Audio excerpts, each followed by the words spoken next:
یہ کہانی ان ماؤں کی ہے جو اپنی بیٹیوں کو بھوت سمجھ بیٹھتی ہیں اور ان بیٹیوں کی جو اپنے اندر کسی اور کو پال لیتی ہیں۔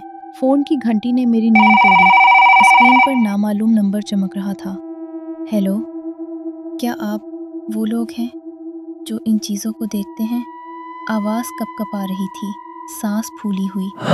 کون بول رہا ہے؟ میں ملیشیا۔ میرے گھر میں کچھ ہے۔ نہیں، میری بیٹی میں کچھ ہے۔ میں نے چاندنی کی طرف دیکھا، وہ پہلے ہی جاگ چکی تھی، اس کے کان سیرے کھڑے تھے۔ بیٹی کا نام؟ میں نے پوچھا۔ مولیکا۔ آواز رک گئی، پھر فون پر کسی چیز کے ناخن کھرچنے کی آواز آئی۔ وہ رات کو اٹھتی ہے، دیواریں کھاتی ہے، صبح اس کے منہ پر پلسٹر ہوتا ہے۔ اس نے آپ کو کبھی… نہیں، ملیشیا چیخی۔ وہ مجھے نہیں کھاتی، وہ صرف مجھے دیکھتی ہے، ایسے جیسے میں اس کا ناشتہ ہوں، اور وہ بھوک نہیں ہے، ابھی نہیں۔ فون کٹ گیا۔ یہ کہاں ہے؟ چاندنی نے جی پی ایس دیکھا۔ کوہاٹ روڈ، پہاڑی علاقہ۔ گھر کا نام سایہ کوٹھی ہے۔ کوئی گھر اپنے نام میں سایہ کیوں رکھتا ہے؟ میں نے جواب نہیں دیا۔ مجھے معلوم تھا کہ کچھ گھر خود اپنے نام منتخب کرتے ہیں۔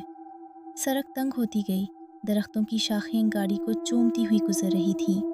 پھر ایک موڑ پر کوٹھی نظر آئی، 3 منزلہ، پرانی انگریزی تعمیر۔ لیکن غیر معمولی بات یہ تھی کہ کوٹھی کا سایہ غلط سمت میں پڑ رہا تھا۔ سورج مشرق میں تھا، سایہ مغرب میں نہیں، شمال میں پڑ رہا تھا۔ یہ کیسے ممکن ہے؟ چاندنی نے پوچھا۔ ابھی پوچھنا بند کرو۔ ونیشا دروازے پر نہیں تھی، دروازہ خود کھلا تھا۔ ہال میں ایک عورت بیٹی ہوئی تھی، اس کے بال سفید تھے، چہرہ سیاہ نہیں، گہرا نیلا، جیسے خون کی کمی ہو۔ آپ ملیشا ہیں؟ میں نے پوچھا۔ عورت نے سر اٹھایا، اس کی آنکھیں… وہ ملیشا کی آنکھیں نہیں تھیں، بہت پرانی تھیں، کسی اور کی۔ میں ملیشا ہوں، اس نے کہا، لیکن ہونٹ حرکت نہیں ہوئے۔ چاندنی نے میرا ہاتھ پکڑ لیا۔ آپ کی بیٹی کہاں ہے؟ میں نے پوچھا۔ اوپر، سوتی ہے، ملیشا مسکرائی۔ اس کے دانت سفید نہیں، پیلے تھے، لمبے۔ آپ انہیں جگائیں گے؟ نہیں، ہم رات کو دیکھیں گے۔ رات؟ ملیشا اٹھی۔ ہم نے 3 کیمرے لگائے، ایک ہال میں، ایک سیڑھیوں پر، ایک مولیکا کے کمرے کے باہر۔ یہ کافی نہیں، چاندنی نے کہا۔ مجھے معلوم ہے۔ تو اندر کیوں نہیں لگاتے؟ کیونکہ اندر کچھ ہے جو کیمرے کو دیکھتا ہے۔ میں نے یہ نہیں کہا۔ رات 11 بجے بجلی گئی، جنریٹر نے کام کرنا شروع کیا، لیکن کیمرے بند ہو گئے۔ یہ منصوبہ بندی تھی، چاندنی نے کہا۔ ہمیشہ ہوتی ہے۔ ہم موم بتیوں کے سائے میں بیٹھے، پھر آواز آئی، کھرچ کھرچ کھرچ دیواروں کے اندر سے، کھرچ کھرچ کھرچ۔ پھر چیخ، نہیں، 2 چیخیں، ایک بلند، ایک دبی ہوئی، جیسے کوئی چیخے اور کوئی اسے روکے۔ ہم اوپر بھاگے۔ ملیشیا کا کمرہ خالی تھا، مولیکا کا دروازہ بند تھا۔ میں نے دروازہ کھولا۔ مولیکا بستر پر بیٹی تھی، لیکن غلط سمت میں، سر بستر کے نیچے، پاؤں تکیے پر۔ اس کی آنکھیں کھلی تھیں، سفید۔ آپ آ گئے؟ اس نے کہا۔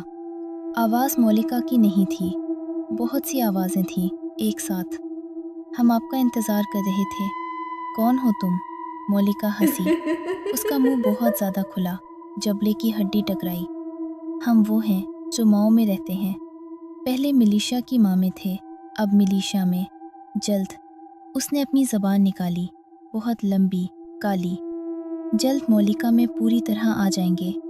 تمہیں کس نے بلایا؟ کسی نے نہیں بلایا، ہم بلاتے ہیں۔ 3 ہفتے پہلے وہ لڑکی جنگل میں بھٹک گئی، ہم نے اسے پایا، پسند آئی، اب وہ ہماری ہے۔ پھر مولیکا روئی، اصلی آواز میں، بچی کی آواز میں، اماں مجھے بچاؤ۔ ہم نیچے بھاگے۔ ملیشیا باورچی خانے میں تھی، اس کے ہاتھ میں چاقو تھا۔ آپ نے دیکھ لیا، اس نے کہا۔ میری ماں بھی ایسی تھی، اس نے مجھے بتایا تھا کہ ایک دن میں بھی ایسی ہو جاؤں گی۔ یہ خون میں ہے۔ یہ خون میں نہیں، میں نے کہا۔ یہ چیز تمہیں دھوکہ دے رہی ہے۔ نہیں، ملیشیا نے چاقو اٹھایا۔ یہ میں ہوں، یہ میری بیٹی ہے، میں اسے نہیں کھاؤں گی۔ میں نے وعدہ کیا ہے۔ پھر اس نے چاقو اپنے پیٹ میں گھونپ دیا۔ نہیں نہیں، پیٹ میں۔ اس نے اپنا پیٹ چاک کیا اور اندر سے کچھ نکلا، ایک ہاتھ، پھر دوسرا، پھر ایک سر، ملیشا جیسا ہی چہرہ لیکن اندر کا سڑا ہوا۔ ہم نے کہا تھا، وہ چیز بولی ملیشا کے منہ سے۔ ماں بیٹی ایک ہی ہے۔ ہم دونوں کو ملایا۔ اب مولکا کی باری ہے۔ ہم مولکا کو لے کر بھاگے۔ کوٹھی پیچھے جل رہی تھی خود بخود۔ گاڑی میں مولکا نے آنکھیں کھولی، اب نارمل، انسانی۔ میں نے کیا کیا؟ اس نے پوچھا۔ میں نے جھوٹ بولا، لیکن ریئر ویو مرر میں میں نے دیکھا مولکا کے کندھے پر ایک ہاتھ تھا، ملیشیا کا نہیں، ملیشیا کی ماں کا نہیں، کسی اور کا۔ مولکا نے مسکراتے ہوئے کہا، شکریہ کہ مجھے لے آئے، اب ہم تینوں ساتھ ہیں۔ چاندنی نے چیخی۔ میں نے گاڑی روکی۔ مولکا وہیں بیٹی تھی، اکیلی، سو رہی تھی۔ کیا وہ واقعی سو رہی تھی یا وہ صرف یہ دکھا رہی تھی؟ 1 ہفتے بعد مجھے ایک خط ملا، ملیشا کی لکھائی میں۔ وہ اب میرے اندر آرام سے ہے۔ میں نے اسے پیار دیا، اسے روٹی کھلائی۔ اب وہ مجھ سے پیار کرتی ہے، کبھی نہیں جائے گی۔ مولکا بھی خوش ہے۔ وہ کہتی ہے اندر بہت گنجائش ہے، بہت ساری مائیں، بہت سی بیٹیاں، سب ایک ساتھ۔ آپ بھی آ سکتے ہیں، دروازہ ہمیشہ کھلا ہے، بس رات کو آئیے، دن میں ہم سوتے ہیں۔ میں نے خط جلایا، لیکن رات کو میں نے دروازے پر دستک سنی۔